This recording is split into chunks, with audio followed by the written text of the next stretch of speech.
Going on, Falcon fans? This is your boy Recondo coming back at you with another video. Guys, sorry I've been gone so long. I was feeling under the weather, so I had to take a couple of days off to get myself back right. But I'm back today. Of course, the first thing I'm gonna talk about is the game against the Aints. Unfortunately, that we lost. Then I'm gonna talk about my keys to victory for this weekend against the Baltimore Ravens on Christmas Eve. Yes, and we are still in the hunt. Believe it or not, guys, we are still in the hunt. We still have a chance to actually win the division. Of course, we need help for other teams to lose, but the Falcons are still there. Right now, showing the Falcons is the last place in the NFC South, but they still have a chance to actually do the things they need to do to actually win the division. Of course, they got to head up against the Panthers and the Bucks going on. Then we played the Bucks at the end of the season. Comes down to that last game. We'll never know. We'll have to see what happens. But Falcons still have a chance. But first thing they got to do is actually get a win this weekend. So, guys, if you have not already, go ahead and please subscribe to the channel. Please hit the notification bell so you know when I drop another video. Please hit the like button so I know you guys are here to talk about. And please share my video throughout the YouTube universe so more people can come in and hear me talk about these Atlanta Falcons. So, like I said, the first thing I'm going to do today is recap the game from this weekend. I'm pretty sure everybody probably going to go ahead and get past that. So, I'm not going to take a lot of time on this game because I'm late to the party. Of course, like I said, it happened on Sunday. So, not a whole lot to say about the game, about Desmond Ritter's first start. One thing I can say, the defense, from a defensive standpoint, I thought the first two drives was just too easy. And I thought that was the momentum of the game. All right. Especially coming out, trying to help our young quarterback out. His first start, I felt like the momentum shifted directly towards the New Orleans Aints. And they jumped on us too quick. We gave up the explosive play by Richard Grant. We just could not do anything. The passing game was really, really bad on defensive side of the ball. And what it did to me is open up eyes to some of the holes that the Falcons have that they really need to focus on this offseason. And that's what I mean. It's the defensive line, the pass rush. Right now, we're sitting at 19 sacks. We had 18 sacks last year. We thought that was going to be a big jump from last year to this year. And at this point, yes, we still have 3 games left, but sitting at 19 sacks, I still think that our pass rush is still not where it needs to be. They help our back end. We got 10 interceptions on the season, which is 17th in the league. So it seemed like our secondaries are able to, get their hands on the ball and be able to create turnovers. However, we're not creating enough pass rush on quarterbacks, opposing quarterbacks, to get them off their spots, to make them rush their passes, do things like that. So I really believe that this is one of the things that we definitely look at based off this whole season. Right now, we really need to start focusing on our pass rush, our defensive line, and our secondary. We really need to fix that. Our passing defense needs to be fixed. Looking at a points per game from a defensive standpoint, DPs does do that. We don't give up a lot of supposed play. We don't give up a lot of points, but we got to be able to get on the field on third down. Things like that. Passing game is really things. So to me, if the Falcons are going to this offseason, it need to be the pass rush, and it's going to start with the pass rusher, the D line, and the secondary. That's what they need to focus on. Free agency, draft, whatever they need to do, that need to be their focus. All right. Now let's talk about Desmond Ridder. Right. What I seen for Desmond Ridder is nothing I really surprised came out. I really felt like Arthur Smith kind of got out of his element a little bit. I thought he was had showed too much with Desmond Ridder, let him throw the ball that much down the field. To start, I thought you want to probably, lean him into it, run the ball a little bit more. I thought the first 2 drives, he gave Desmond Ridder a little bit too much rain. He was too hyped up. And, the first 2 drives didn't go the way they came. I thought he settled down, started to run the offense like he should. I can tell you one thing: the young man showed a lot of poise that we definitely can build off of. Yes, he had some throws that he definitely probably wanted back. Definitely could have went another way, but I thought the connection with him and Drake London was really, really good as well. So the first, um, the first opinion I have about Desmond Ritter is that, up in the air whether he could be a franchise quarterback for us, but everything that I've seen is what I kind of expected from a rookie when his first start. And people really have to understand that how good the New Orleans Aints defense is a really good defense. Um, from front end to the back end, they play really well. Their scheme is real good. They've been together a long time. They got a lot of veterans on that team. So for him to come out and still have a chance to win the game, that's what the Falcons do to us. Another one score loss. We five we lost 5 games out of our last 6, so we just can't get over the hump. But once again, we was in the game again. I thought Desmond Ritter did the things he needed to do. One thing you did notice though, his confidence is trying to get rid of the ball. Um, he even mentioned in his press conference that he kind of probably rushed some things. He probably had a little bit more time that he needed to see. And I agree with him 100%. Maybe he just need to come down a little bit. But like I said, for a rookie quarterback playing against that team in that stadium, his first start, I thought he did a decent job. It didn't put any doubt that he can be the guy or anything like that. Still up in the air. What he can actually be.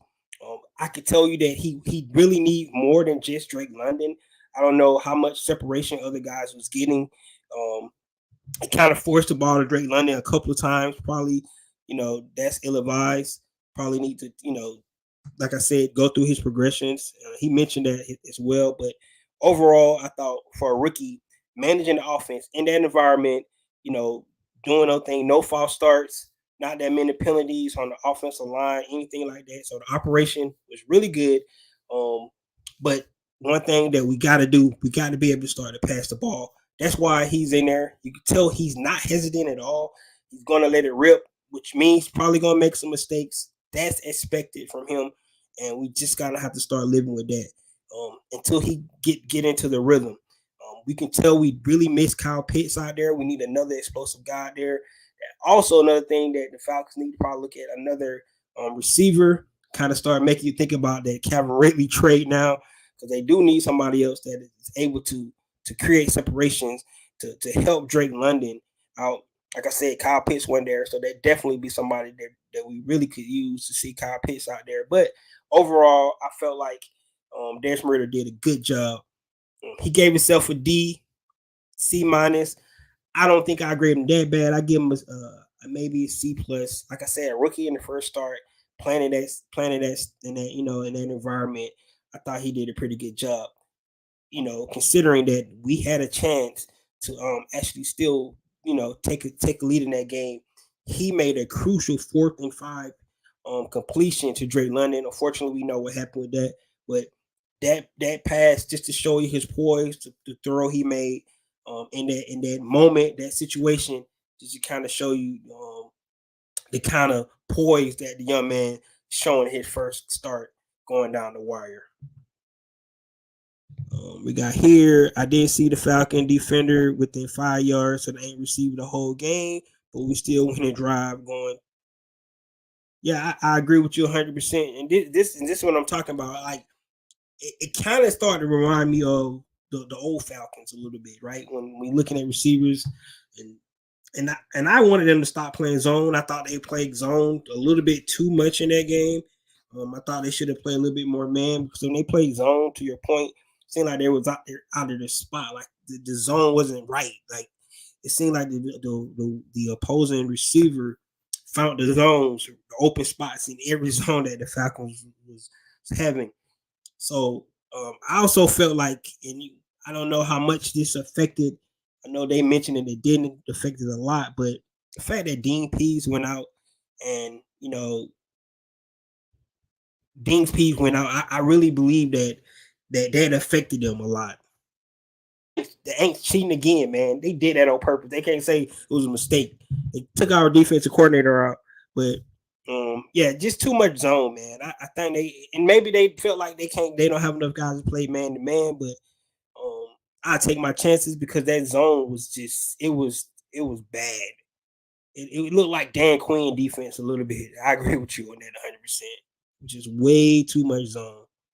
Um, and I didn't like that. So they really need to work on that. Like I said, for me, these last 3 games just need to give the Atlanta Falcons coaching staff and the front office a picture of what they need to do in this offseason because you know these first 2 seasons in this regime they kind of fixed the roster. They fixed the cap situation, things like that.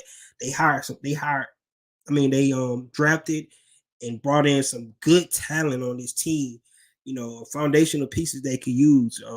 Tyler Algier is going to be a monster, and I think we need to go ahead and stop talking about Robinson. They're not going to pick a running back. They have their guy. That guy's a monster. He's hard to tackle. He's just scratching the surface of what he can actually be in this league. Tyler Algier. So I think he's going to be good. Drake London is a beast.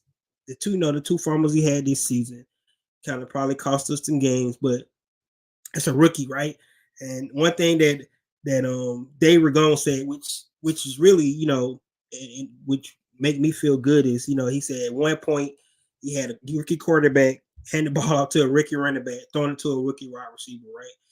That means the future is really really promising.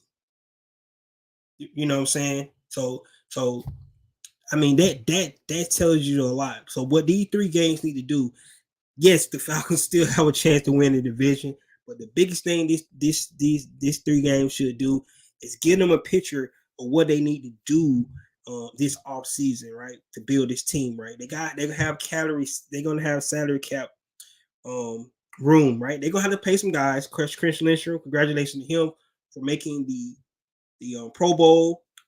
I really thought Grady Jarrett should have been there as well. Probably one of the returners, probably Avery Williams, who averaged 16 yards a return as a special teamer. Some of those guys. So I kind of like we got some snubs, but congratulations to Chris Lindstrom. But we have a good foundation. But the Falcons need to take these last 3 games to actually figure out what they want to do this offseason, right? And a lot of things people always talk about the draft, but the biggest thing that we really need to focus on is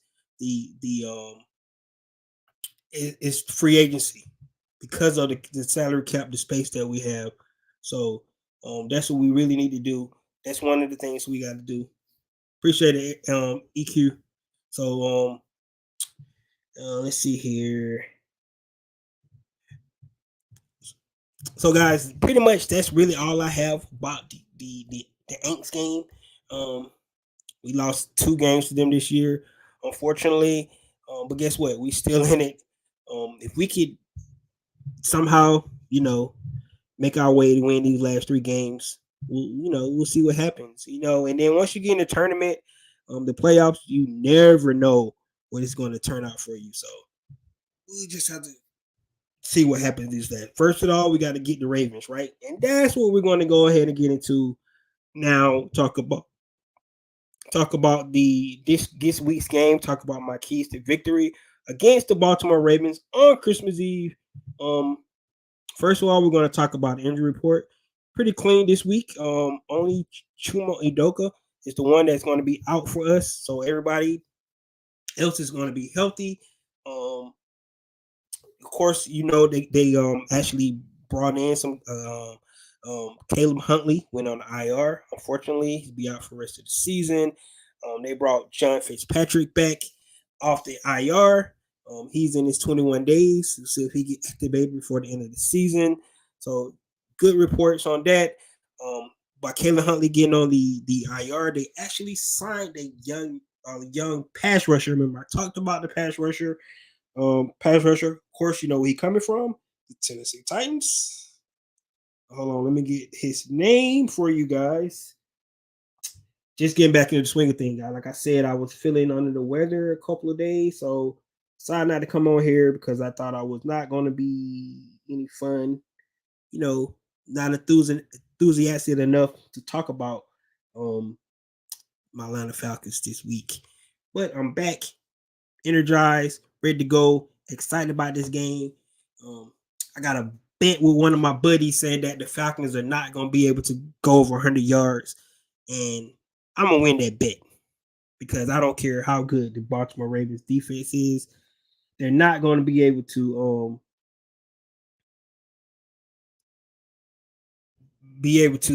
stop us from running the ball.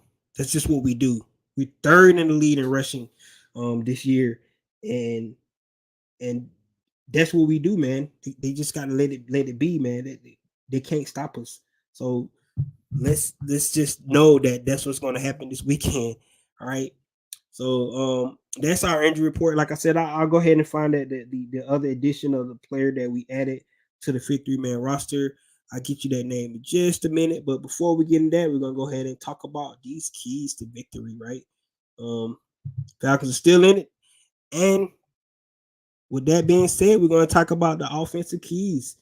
Um, the Falcons got to be able to do the things they need to do on the offensive side of the ball. So the first offensive key for the Atlanta Falcons against the Baltimore Ravens is establish the run game, right? Ha, no surprise there. It was like, well, Recondo, why you even say that? Duh, right? That's what we do. I just said we were third in the league, so why are you saying establish the run game? Well, we got to do better than we did last week, right? Come out.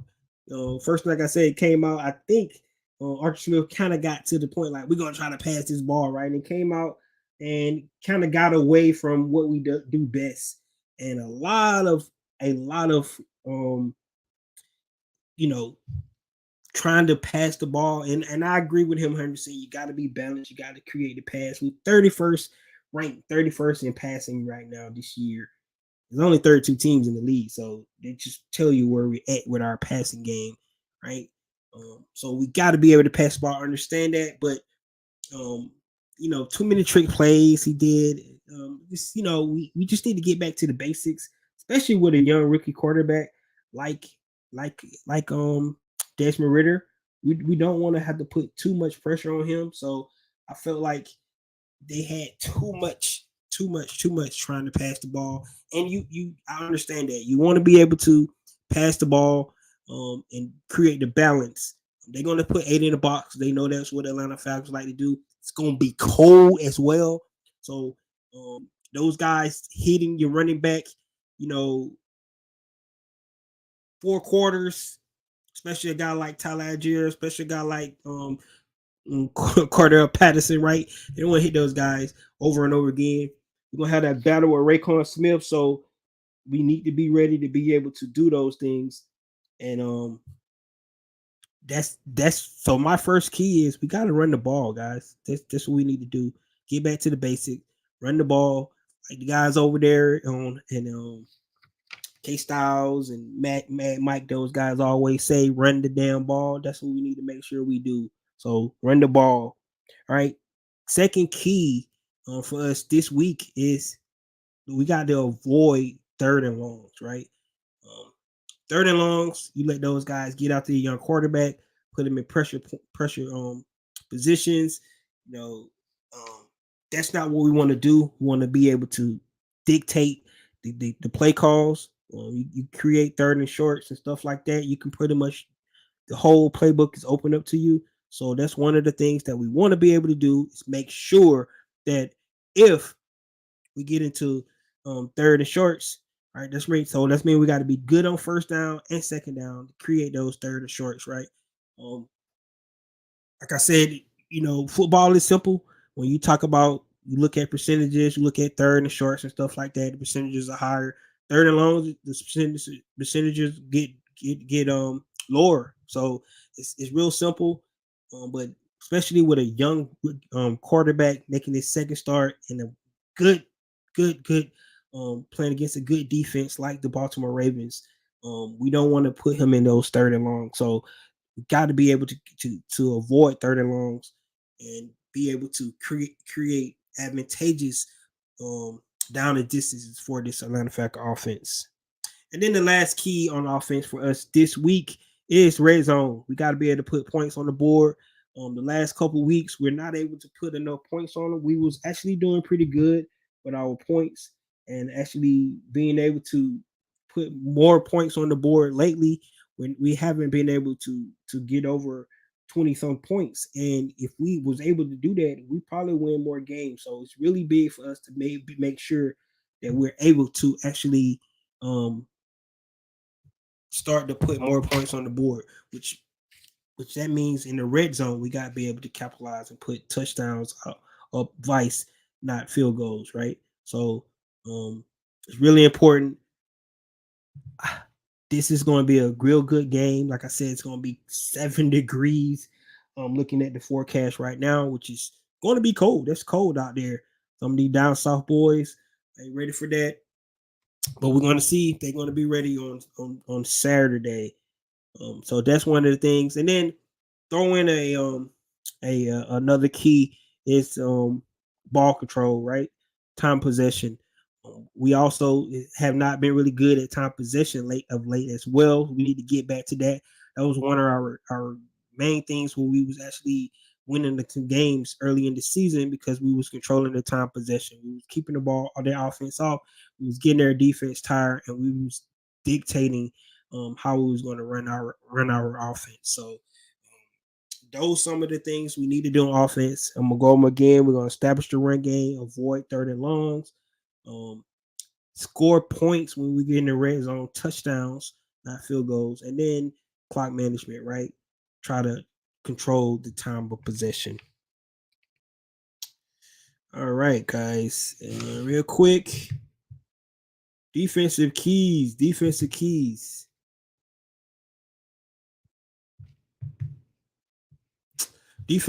today.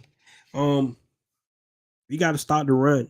The word on the street that Lamar Jackson is not going to be playing this week.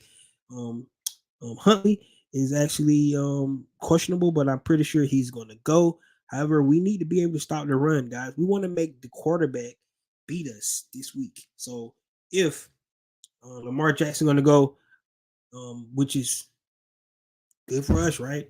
We don't have to worry about that monster out there running the ball, but Huntley can run as well, so we got to be able to start the run. But we want to make him beat us in the passing game. Of course, they just lost one of their receiver, Duvernay, as well. So Andrews probably going to be the key. They're outstanding tight end they have, so we need to be able to be on him. But if we can stop the run, we need to stop Dobbins. We need to stop the two backs that they have. If we can do that, it's definitely going to be really, really good for us. So the first key on defense this week is be able to stop the run game. Next key, what happened to us on Sunday against the Aints? No explosive plays, right? We cannot give up explosive plays. This defense is really good. I'm not giving up points when they don't give up explosive plays. Yes, they give up yards and things like that, but they don't give up a lot of points. So if we're able not to give up explosive plays, it really helps us on our defense because we start to settle in. We make them make a mistake before we do. No explosive plays on defense. If we can do that, it's going to make a good opportunity for us this week. This team is coming in. They're coming in limping a little bit. We need to take advantage of that. They had a day head start on us, right? They played on Saturday, we played on Sunday, but they have some injuries out there, so we need to take advantage of some of those injuries and see can we get this win. It's gonna be a tough, far hard game, but that key is we need to make sure we give up no explosive plays. Don't hand it to them.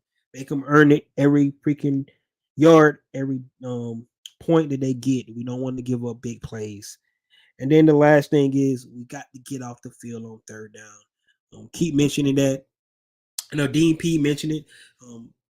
Third and shorts is really like I just talked about. The percentages is very high when you guys get in third and short.